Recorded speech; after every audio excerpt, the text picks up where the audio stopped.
A phrase I'm hearing more and more often these days is war for talent.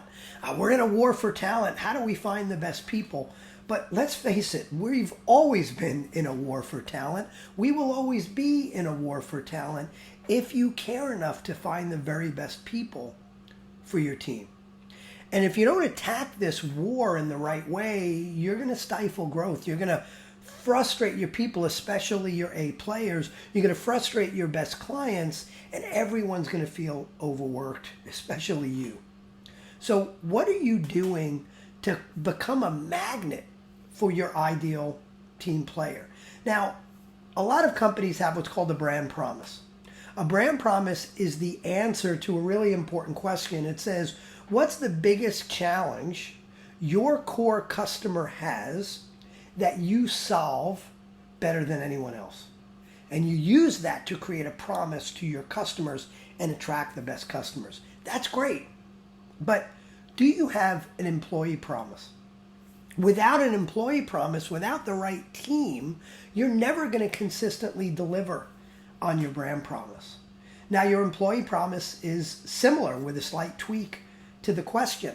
The question to be answered for the employee promise is, what's the biggest challenge your ideal team member has that you solve better than anyone else?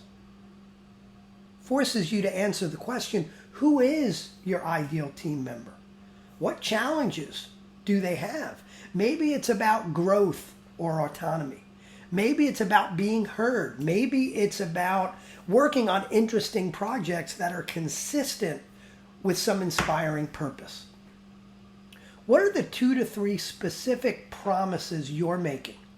And what measurements could you put in place to make sure you're actually delivering on those promises? Now, once you define the employee promises and know you're delivering on them, what are you doing to use them to recruit the very best team members?